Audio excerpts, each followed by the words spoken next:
मैं हूँ प्रियंका। तो कमेंट्स, इतने सारे व्यूज, हाँ तो प्राइस का क्या इतू सा है वो है कि दीदी मेरे डॉक्टर जो है वो मेरे को ब्रेसेस करवाने से मना कर, कमेंट करूंगी कि बड़ी ही मिस्टेक है। आप उसके बाद जो best. Hi everyone, welcome back to my channel और स्वागत है आप सभी का नलको ओपी की चैनल में। मैं हूँ प्रियंका। तो वीडियो की टाइटल से तो आप लोग जान ही चुके होंगे कि वीडियो किस बारे में होने वाली है। मेरे ब्रेसेस जर्नी पार्ट 1 पे इतने सारा मुझे आप लोगों को प्यार मिला कि मैं क्या ही बताऊँ। इतने सारे कमेंट्स, इतने सारे व्यूज, सब कुछ मेरे लिए अनबिलीवेबल था। तो मैंने सोचा क्यों ना आप सबके कमेंट के आंसर दिए जाए। कुछ कमेंट्स के आंसर मैंने दिए हैं बट कंफ्यूजन नहीं दिए थे, वो भी मैं आज क्लियर करने वाली हूँ। तो आप लोगों के लिए मैंने बहुत सारी चीज़ें प्रिपेयर करी हैं। तो मैंने 2 दिन लगाए हैं पूरे इस वीडियो को बनाने के लिए। तो चलो फटाफट से हम जंप करते हैं वीडियो की पार्ट 2 की तरफ। फर्स्ट क्वेश्चन जो था, थोड़ा सा मुझे सारे नाम तो याद नहीं रह पाएंगे इसलिए मैं ये डायरी लेके आई हूँ। तो चलो मैं बताती हूँ। जो फर्स्ट क्वेश्चन था वो था कौशिक सिंह का। सिर्फ ये कौशिक सिंह का ही नहीं, most of all overall common question है कि प्राइस कितना है।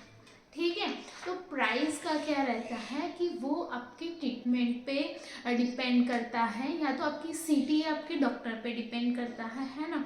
या तो फिर आपके ब्रेसेस पे भी डिपेंड करता है आप कौन से ब्रेसेस लगवा रहे हो। सिरामिक ब्रेसेस लगा रहे हो या अनविजिबल ब्रेसेस लगवा रहे हो, और भी 1-2 टाइप आते हैं। उस पर डिपेंड करता है कि प्राइस कितना रहेगा। मेरे को पता है तब तक नॉर्मल वाले आप ब्रेसेस लगाते हो मेटालिक के, तो वो 25 से 50,000 तक जाता है।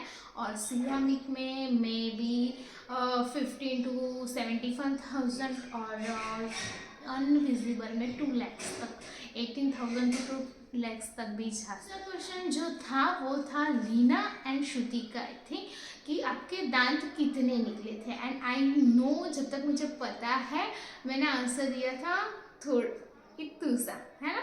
बट उसका कहने का मतलब था, बाद में मेरे को रियलाइज़ हुआ कि वो मेरे को ऐसा क्वेश्चन करना चाह रहे हैं कि आपके दांत कितने रिमूव हुए थे।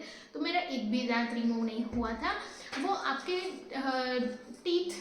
टीथ जो है उस पर डिपेंड करता है। अगर आपके टीथ बहुत ज़्यादा गड़बड़ वाले हैं, अंदर बाहर वाले हैं, या तो बहुत ज़्यादा गैपिंग वाले हैं, या गैप ही नहीं है, बहुत दांत वो होते हैं ना, यहाँ भी है ऊपर से भी दांत निकलते, गैप ही नहीं है तो वो दांत निकालते हैं। मैंने पहले के वीडियो में भी बताया था कि मुझे सिर्फ स्माइल करेक्शन ही चाहिए था, इसीलिए मैंने लगा, तो मेरा कोई दांत नहीं निकला था। थर्ड क्वेश्चन जो था वो था अंकिता सारा का, दी आपके दांत भी निकला है, और आई थिंक मैंने यस आंसर किया था, दी आपका दांत भी निकला है। तो मैंने वहाँ साइड में फ़ोटोज़ लगाई थी कि मेरे दांत जो है बाहर की तरफ निकल रहे हैं।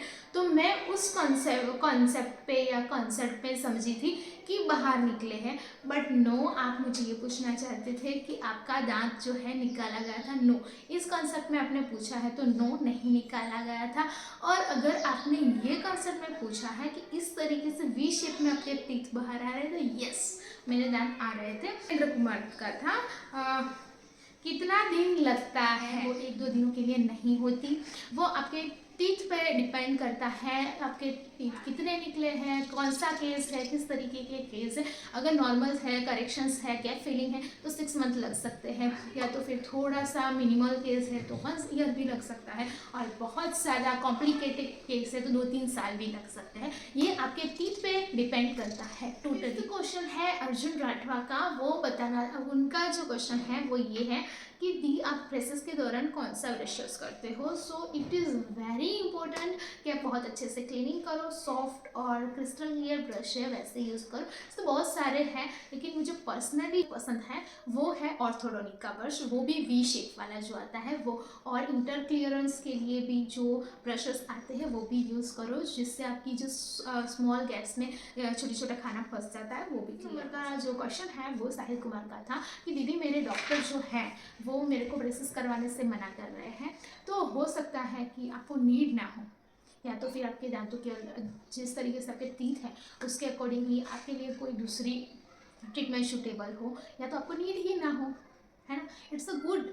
अगर मना कर रहे हैं तो या तो फिर कोई और रीज़न भी हो सकता है, ये तो सिर्फ डॉक्टर ही बता सकते हैं। और ऐसा है तो आप 2-3 डॉक्टरों के और ओपिनियंस ले लो। एक और ऑलवेज मैं यही रिकमेंड करूँगी सभी के लिए, सिर्फ साहिल को ही नहीं, सभी को यही रिकमेंड करूँगी कि इफ़ यू आप चाहते हो एक डॉक्टर के पास, उसने जो भी ओपिनियन दे दिया और उसके अकॉर्डिंगली आप सारे के सारे डिसीजन लेते हो, तो ये बड़ी ही मिस्टेक है। आपको 2 से 3 हॉस्पिटल विजिट करना चाहिए, सबके ओपिनियंस लेने चाहिए और उसके बाद जो बेस्ट है वो आपके लिए आपको चूज़ करना चाहिए। और अभी ये क्वेश्चन तो इतने ही थे जो इम्पोर्टेंट है और मोस्टली कवर हो ही गए। कुछ लोग इंस्पायर हुए हैं मुझसे मेरी वीडियो देख के अपने ब्रेसेस करवाने के लिए, तो मैं ग्रेटफुल हूँ। अगर आप ऐसी रियल जर्नीज या तो रियल लाइफ रिलेटेड वीडियो देखना चाहते हैं तो प्लीज़ कमेंट करा करो कि इस टाइप की वीडियोस बनाओ दीदी।